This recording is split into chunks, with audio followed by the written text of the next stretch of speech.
Hello guys, welcome to my channel. This side Lavi Shakyawar. आज मैंने अपने इस वीडियो में कवर किया है गोल्गी ऑपरेटर्स के बारे में।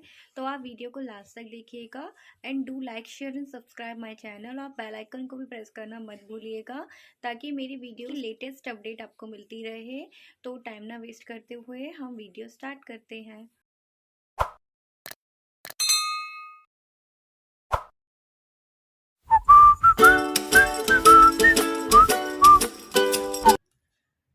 Welcome guys to my channel.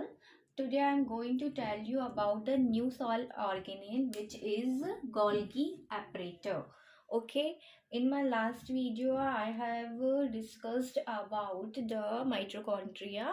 Okay, you can go to my previous video, but now I am telling about you the new cell organelle is Golgi apparatus.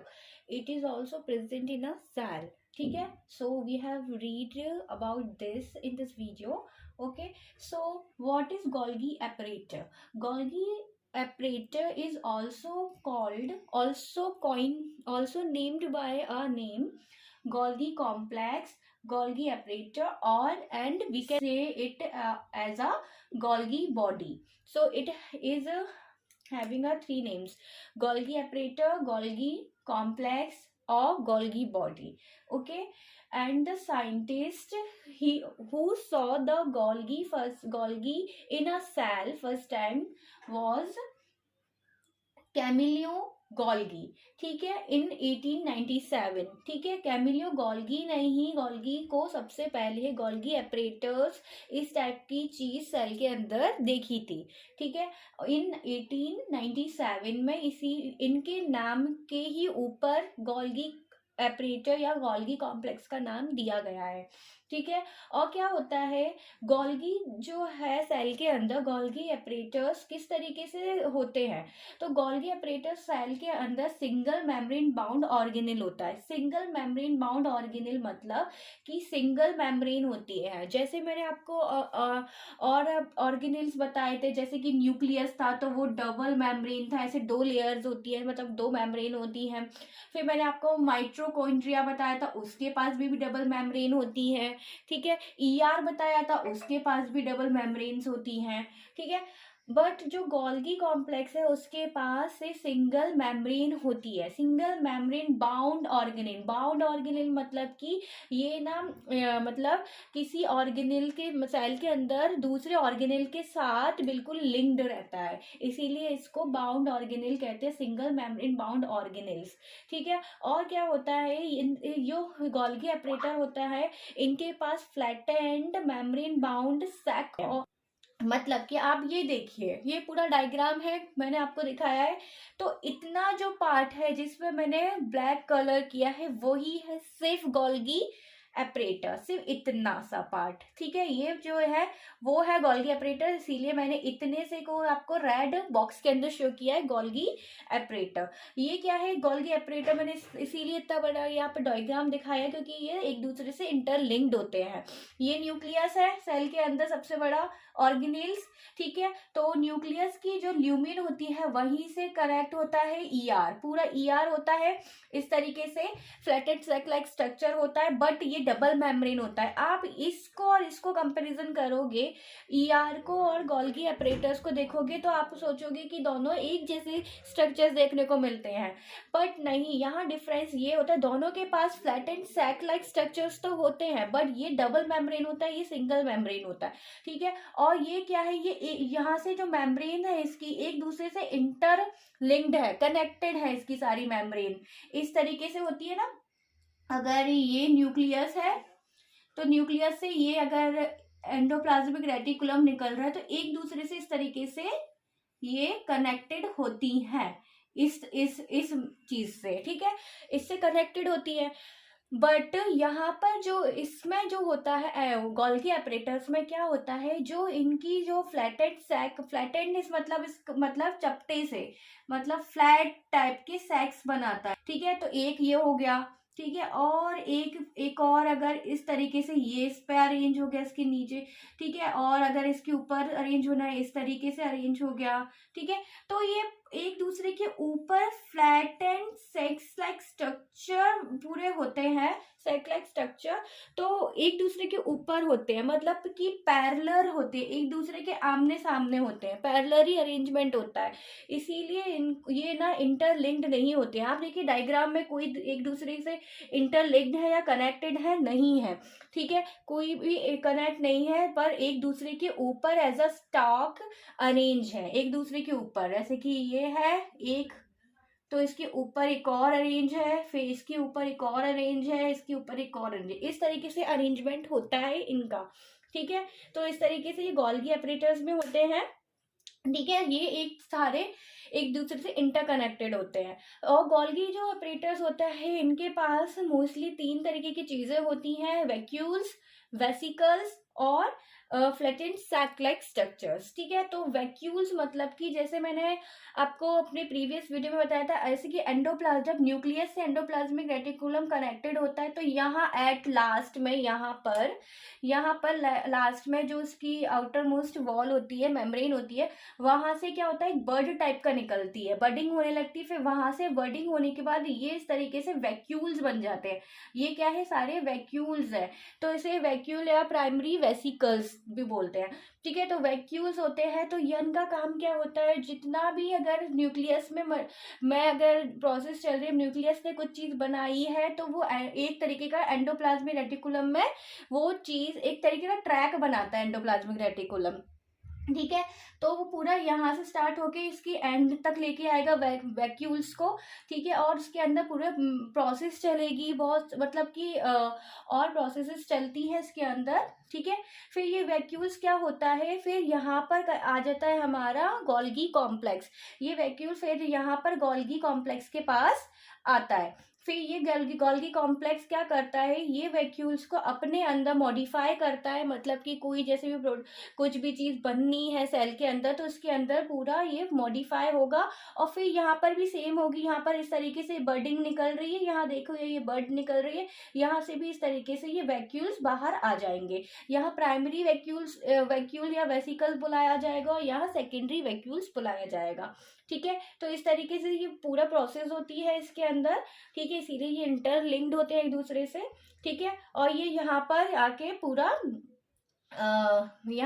पूरा cell membrane होती है, इस तरीके से यहाँ पर पूरी सेल मेम्ब्रेन होगी, ठीक है। तो यहाँ पर सेल मेम्ब्रेन के पास ये वैक्यूल्स एट लास्ट आ जाते हैं, ठीक है, और जो भी इनका काम होता है पूरी सेल में या बॉडी में, तो वो अपना काम करेंगे, ठीक है। और क्या होता है, इसका कंपोजिशन क्या होता है माइटोकॉन्ड्रिया का, जैसे कि हमने ईआर और न्यूक्लियस का कंपोजिशन पढ़ा था, देखा था सेल मेम्ब्रेन का, कि सब प्रोटीन, लिपिड, एंजाइम्स वगैरह से बने हुए होते हैं, इसी तरीके से ये गोल्गी कॉम्प्लेक्स है वो भी प्रोटीन, लिपिड और एंजाइम से मिलकर बना हुआ होता है, ठीक है। तो मैंने यहाँ पर आपको ये पूरा गोल्गी एपरेटस के बारे में बताया, गोल्गी एपरेटस के को गोल्गी कॉम्प्लेक्स और गोल्गी बॉडी भी बोला जाता है। इसको 1897 में सबसे पहले कैमिलियो गोल्गी ने सबसे पहले देखा था, ठीक है, सेल के अंदर, ठीक है। ये सिंगल मेम्ब्रेन बाउंड ऑर्गेनेल होता है, ठीक है, इसमें भी वैसे ईआर के पास होते हैं फ्लैटेंड सैक लाइक स्ट्रक्चर, इनके पास भी होते हैं, बट ये एक दूसरे के ऊपर मतलब ये इंटरलिंक्ड होते हैं, ये इंटरलिंक्ड नहीं होते हैं, ये एक तरीके का स्टाक बना देते हैं, एक दूसरे के ऊपर पैरेलली अरेंज होते हैं, ठीक है।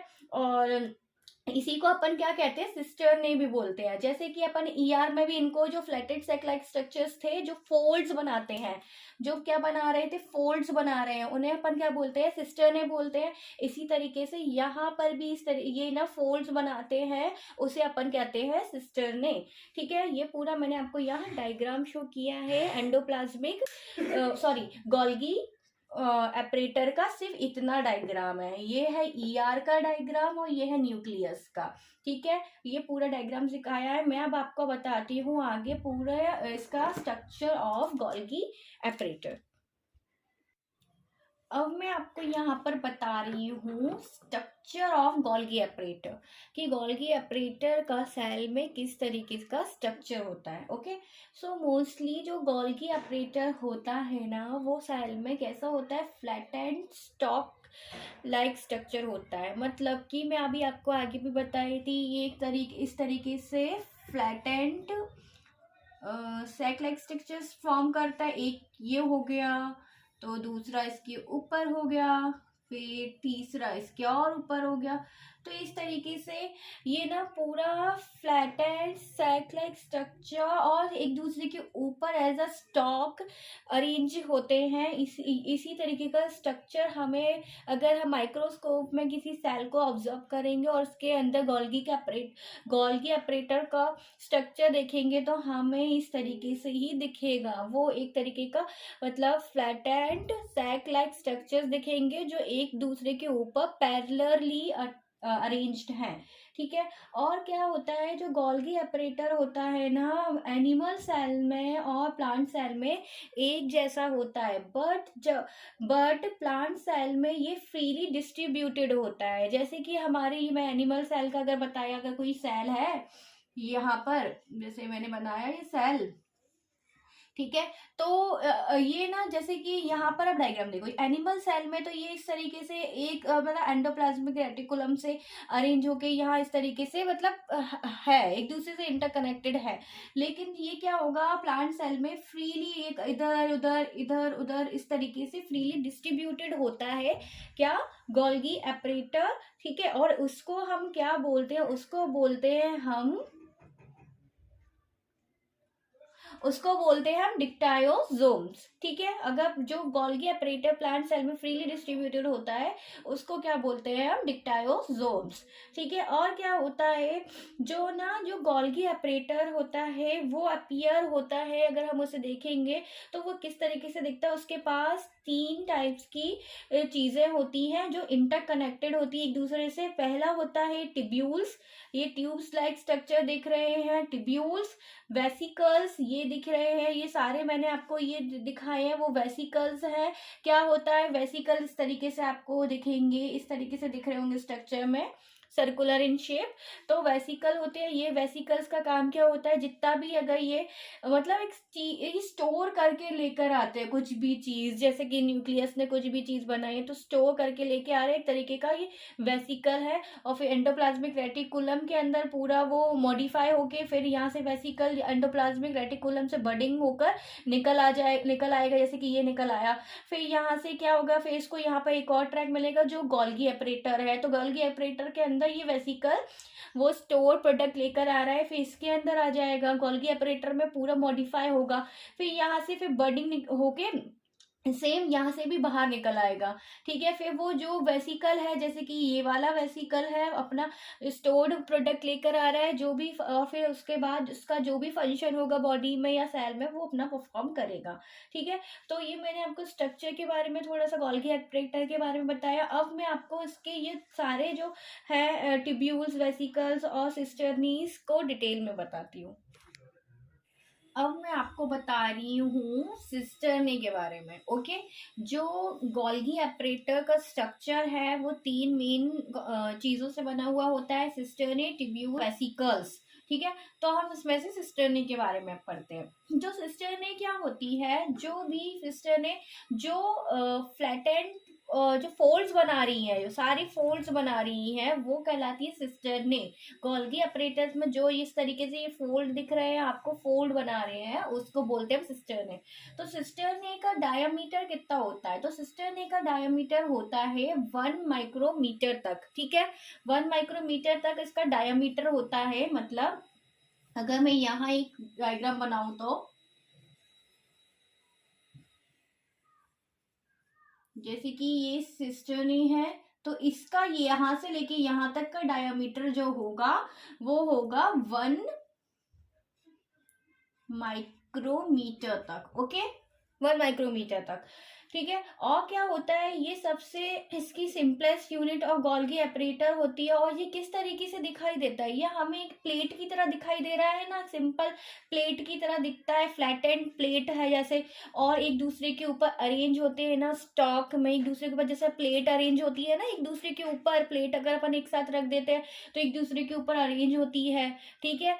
तो वो स्टॉक बना लेती है। इसी तरीके से ये भी प्लेट की तरह दिखते हैं और एक दूसरे के ऊपर अरेंज होते हैं, इस तरीके का स्टॉक बना लेते हैं इस तरीके से, और वो फोल्ड्स बनाते हैं इस तरीके, इसी को हम सिस्टर्नी बोलते हैं।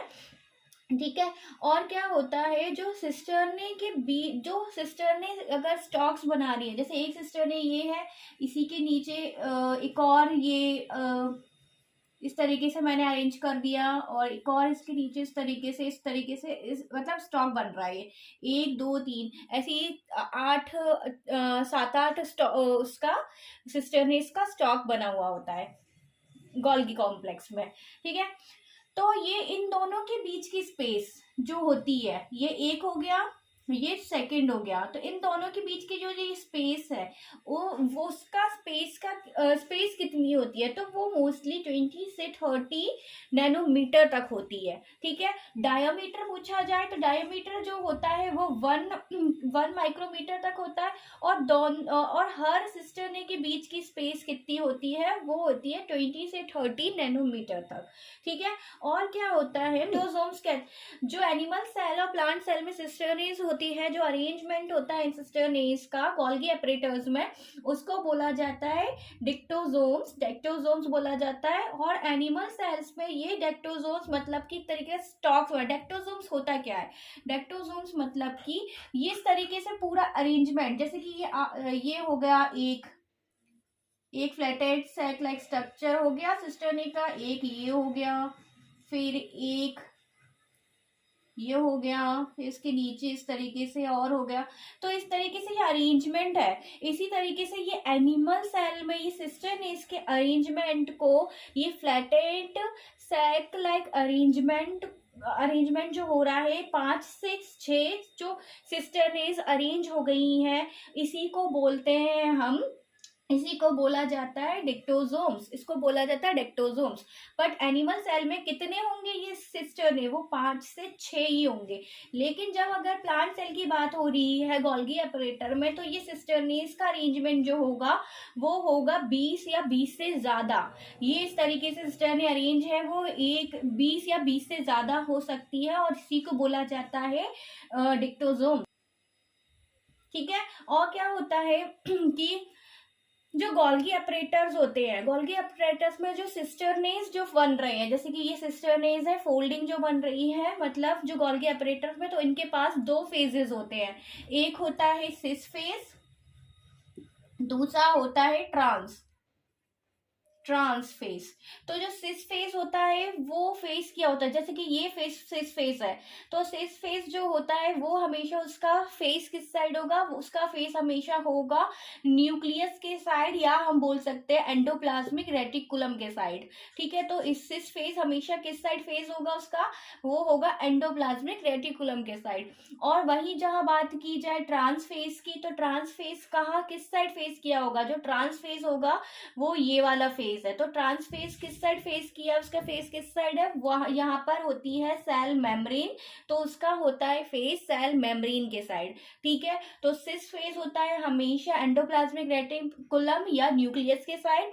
ठीक है। और जो ट्रांस फेस होता है वो होता है सेल मेम्ब्रेन के साइड। ठीक है। और जो सिस फेस होता है वो किस तरीके का होता है, वो होता है हमारा जो सिस फेस होता है वो होता है कॉन्वेक्स टाइप का, कॉन्वेक्स शेप होता है उसका।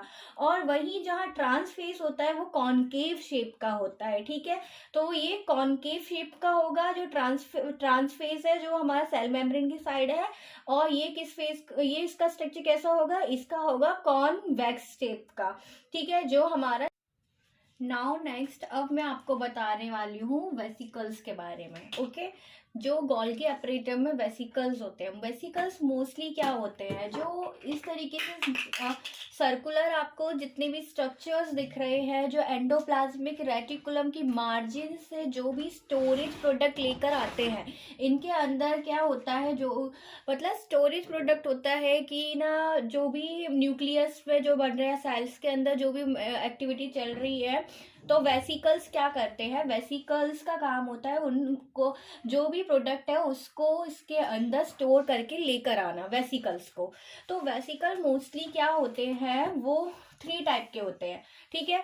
तो एंडो, यहाँ आप देखिए डायग्राम में, एंडोप्लाज्मिक रेटिकुलम्स में भी वेसिकल्स एट द लास्ट यहाँ पर निकल के आ जाते हैं उसकी मार्जिन से, बडिंग होती है। देखिए यहाँ पर बडिंग हो रही है, बडिंग से ये क्या है, सारे इसके वेसिकल्स निकल के आ रहे हैं। वेसिकल्स मतलब कि सारा स्टोर्ड प्रोडक्ट क्या होता है, वेसिकल लेकर आ रहा है, जितना भी हमारा ईआर के अंदर बना हुआ, ठीक है। तो मोस्टली ये 3 टाइप्स के होते हैं। फर्स्ट जो होता है आपका ट्रांजिशनल वेसिकल, सेकंड है आपका सेकेंडरी वेसिकल, और जो थर्ड है आपका क्लेथरिन कोटेड वेसिकल। ओके, तो ना ट्रांजिशनल वेसिकल्स क्या होता है, ट्रांजिशनल वेसिकल मोस्टली देखिए आपका प्रेजेंट होता है एंडोप्लाज्मिक रेटिकुलम के उधर प्रेजेंट होता है, उसके बिल्कुल जो एंड होता है उधर की मार्जिन से वो निकलते हैं छोटे छोटे वेसिकल। जैसे कि ये देखिए यहाँ पर निकल रहा है वेसिकल, ये बिल्कुल छोटे छोटे होते हैं। और क्या होता है, ये देखिए यहाँ स्मॉल वेसिकल होती है जो एंडोप्लाज्मिक ईआर की मार्जिन से इमर्ज आउट हो रही है, निकल रही है वेसिकल्स, तो वो होती है ट्रांजिशनल वेसिकल, ठीक है। और सेकेंडरी वेसिकल क्या होती है अपनी, वो ना मतलब सेकेंडरी वेसिकल आपकी ना अलग अलग साइज की भी हो सकती है, जैसे कि कोई बड़ी है तो कोई छोटी है, कोई और छोटी मीडियम साइज की है, इस तरीके से हो सकती है। जो कहाँ से निकलती है, वो डिस्चार्ज होती है आपकी सिस्टर्नी मार्जिन से। सिस्टर्नेस जो गोल्गी की मार्जिन है और सिस्टर्ने और ईआर की मार्जिन है, वहां से ये इमर्ज आउट होती है, निकलती है, ठीक है। और क्लेथरिन कोटेड वेसिकल्स क्या है, वो बिल्कुल गोल्गी अपरेटर के एंड वाला जो होता है सिस्टर्नी, वहां से निकलती है। और मोस्टली ये 15 माइक्रोमीटर इसका डायमीटर होता है, और ये बिल्कुल periphery of the Golgi operator से निकलती है। तो वेसिकल मोस्टली 3 टाइप की होती है, ट्रांजिशनल हो गया अपना, सेकेंडरी हो गया, और क्लेथरिन कोटेड वेसिकल्स, ठीक है। और वेसिकल्स होता क्या है, जो ना कोई भी प्रोडक्ट को स्टोर किए हुए होता है, पार्ट है गोल्गी अपरेटर का, वो है ट्यूब्यूल्स। तो ट्यूब्यूल्स क्या होता है, ट्यूब्यूल्स मतलब कि जो भी इस तरीके से अरेंज है गोल्गी अपरेटर में, ये इसके फ्लैटेंड साइक्लिक स्ट्रक्चर्स एक दूसरे के ऊपर इन अ स्टॉक अरेंज है in and they form a tubules, ठीक है। और वही एक दूसरे से क्या इंटरकनेक्ट है, और किस लिए रिस्पॉन्सिबल होते हैं ट्यूब्यूल्स, ताकि वो एक दूसरे से मतलब कम्युनिकेट कर सके, और जो भी सेल के अंदर या ऑर्गेनेल के अंदर जो भी प्रोसेसेस चल रही है वो हो प्रॉपरली वर्क करे, और एक दूसरे से मतलब भी कम्युनिकेट करे। और जो भी वेसिकल्स आ रहे हैं एंडोप्लाज्मिक रेटिकुलम से लेकर गोल्गी कॉम्प्लेक्स तक, तो वो एक दूसरे से अच्छे से मतलब इंटरकनेक्ट हो, कम्युनिकेट करे। तो ये ट्यूब्यूल्स का ही काम होता है वैसे पूरा एक दूसरे से पूरा कम्युनिकेशन प्रोसेस करना, और डिफरेंट जो भी फंक्शंस चल रहे हैं सेल के अंदर वो पूरा करना, पूरा कंप्लीट करना। तो ट्यूब्यूल्स क्या होते हैं, इस तरह ये सारे क्या है, ये सिस्टर ने, और ये इस तरीके से ये सिस्टर ने होते हैं फोल्ड जो बनाते हैं वो, और एक तरीके का ये ट्यूब्यूल्स फॉर्म करते हैं, वो ट्यूब्यूल्स होते हैं, ठीक है। तो ये now here I'm discuss about some functions of the Golgi apparatus. So mostly what is the primary functions of the Golgi apparatus? Golgi apparatus का सबसे प्राइमरी फंक्शंस जो होता है कि वो ना जो भी प्रोडक्ट्स बनते हैं एंडोप्लाज्मिक रेटिकुलम या सेल के अंदर, तो थ्रू अ वेसिकल्स वो पूरी सेल में लेकर आता है। और सेल क्या करती है, वो सेल मेम्ब्रेन के थ्रू, अगर उसे सेल मेम्ब्रेन के थ्रू बॉडी को देना है, मतलब आउटर एनवायरनमेंट को देना है, तो वो आउटर एनवायरनमेंट में चला जाएगा थ्रू अ प्लाज्मा मेम्ब्रेन से, ठीक है। तो ये तो उसका प्राइमरी फंक्शन हो गया। और क्या करती है, जो गोल्गी अपरेटर होता है वो लाइसोसोम बनाते हैं, ठीक है। और क्या होता है, गोल्गी अपरेटर जो होता है, मैंने आपको अभी बताया, वो पैकेजिंग और प्रोसेसिंग का काम करते हैं। जो भी सेल के अंदर सेल्यूलर मेटाबॉलिज्म एक्टिविटी चल रही है उसको प्रोसीड करने के लिए, उसको फुलफिल करने करने के लिए, ठीक है।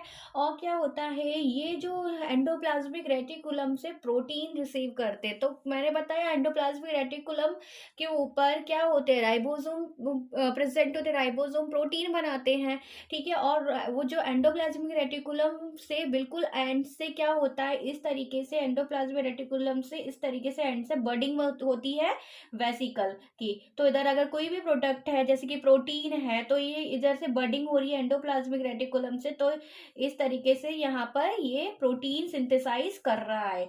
तो फिर ये आगे जाके यहाँ पर गोल्गी एपरेटर्स में, मतलब उसके सिस फेस में जाके ये वेसिकल मतलब चला जाएगा, फिर वहां पर सिंथेसाइज करेगा जो भी प्रोसेसेस चलेंगी।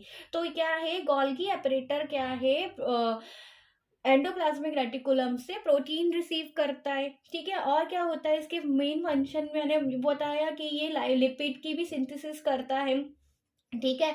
और जो पोस्ट ट्रांसक्रिप्शन मॉडिफिकेशन और कुछ एंजाइमेटिक एक्टिविटी भी होती है गोल्गी एपरेटर्स में, ठीक है। तो ये सारे फंक्शंस मैंने आपको बताए हैं गोल्गी एपरेटर्स के, ठीक है। और मैंने इसके पार्ट्स के बारे में आपको बताया, ठीक है। यदि आपको मेरा वीडियो इंफॉर्मेटिव लगता है तो प्लीज़ मेरे चैनल को लाइक शेयर एंड सब्सक्राइब करना मत भूलिएगा, और बेल आइकन को भी प्रेस करना मत भूलिए। आपको मिलती हूँ अपनी नेक्स्ट वीडियो में, तब तक के लिए बाय बाय।